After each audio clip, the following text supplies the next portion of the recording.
Hello everyone. Tonight's story is a very special one for me because it was written by one of my best friends.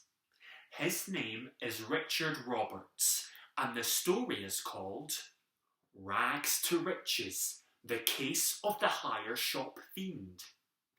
Let's have a read, shall we? Totterdown Street is a curious place. Wander on down at a leisurely pace when humans are sleeping, and you might just see a material world if you're very lucky.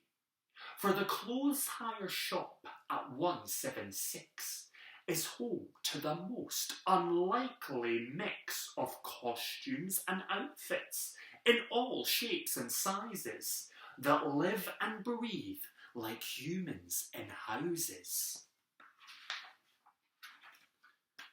Their life is a secret, never to tell, to the human beings that serve them so well. By day they are washed and ironed and pressed, but when evening comes they embark on their quest to discover the fiend that exists in their midst and preys on their kind. It's a yarn with a twist. Savile the suit is the first one to go, shot with red wine by the mysterious foe. Tiffany's next, she's the one that saw all of Savile's attack at the annual ball. Her material friends hear her call of distress and rush to discover the ruby red dress, ripped in two halves on the changing room floor as a dark brooding shadow escapes through a door. Who shot Savile Row and ripped Tiffany ball gown? Nobody knows. It's the talk of the town. Could it be Rags? He's a regular guy. No, his only crime is his large kipper tie. And then there is Polly, the polka dot dress. Could she be the cause of Tiffany's mess? Madame Chanel is a suspect, of course, with her flea-bitten fur and her lack of remorse. She's never predictable, that is for sure. Could it be she who left Tiff on the floor? Valentino the pinstripe's a mystery suit. Perhaps it was him who gave Savile the boot.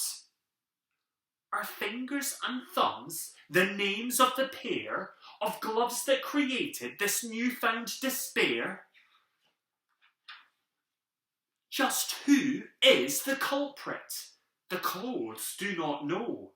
To find out the answer, they finally go to their leader, the general, an elderly chap who wears wartime medals and a military cap. The general admits that he hasn't a clue. The hire shop costumes don't know what to do. On a nearby hangar, a crime-solving sleuth with an uncanny knack of unearthing the truth happens to hear of the clothes' current plight and vows to uncover the villain that night. With his deerstalker hat and his old-fashioned cape, the odd costume cuts a familiar shape. He can track down a thief, he can unpick a lock.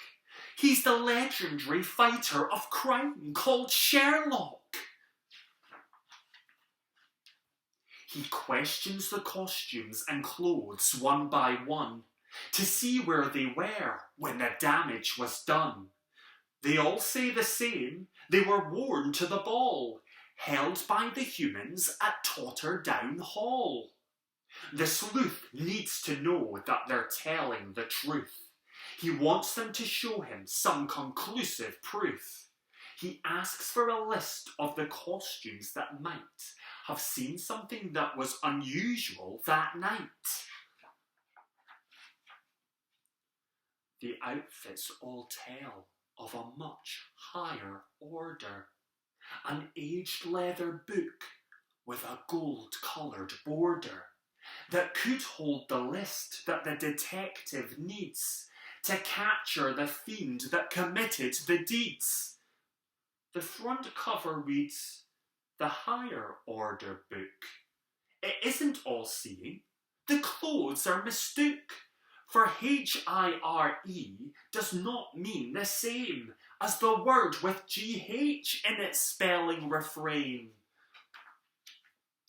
Sherlock tells the group that their spelling is wrong.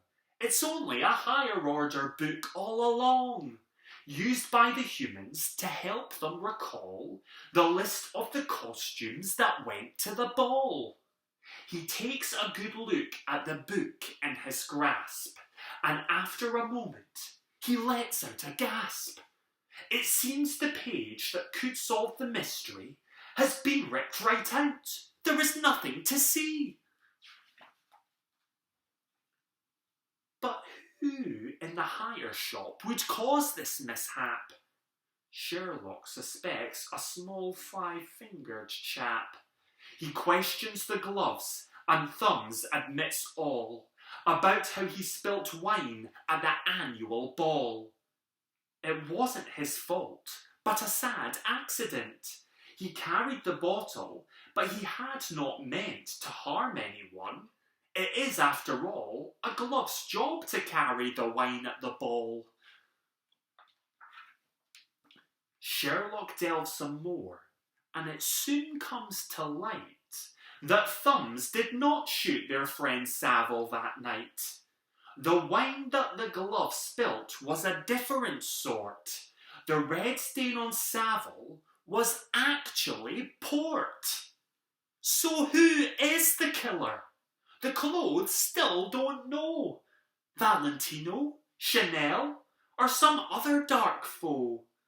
Thumbs tells of the page that he tore from the book that could help reveal the hire shop crook.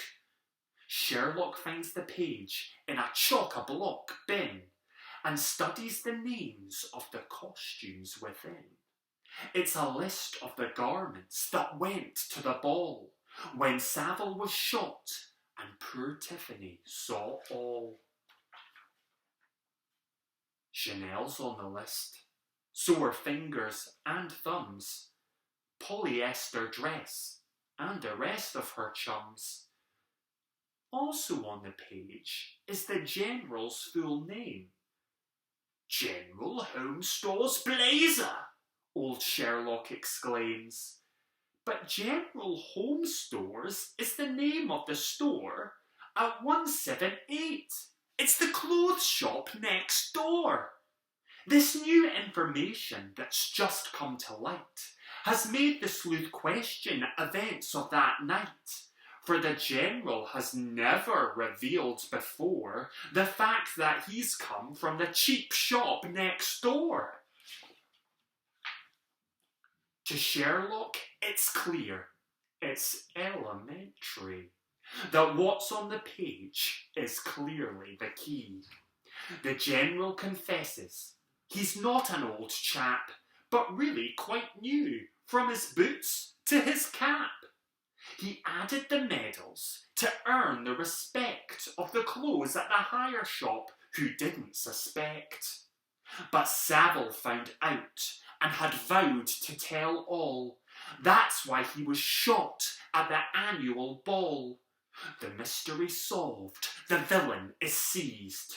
The costumes and outfits are very relieved.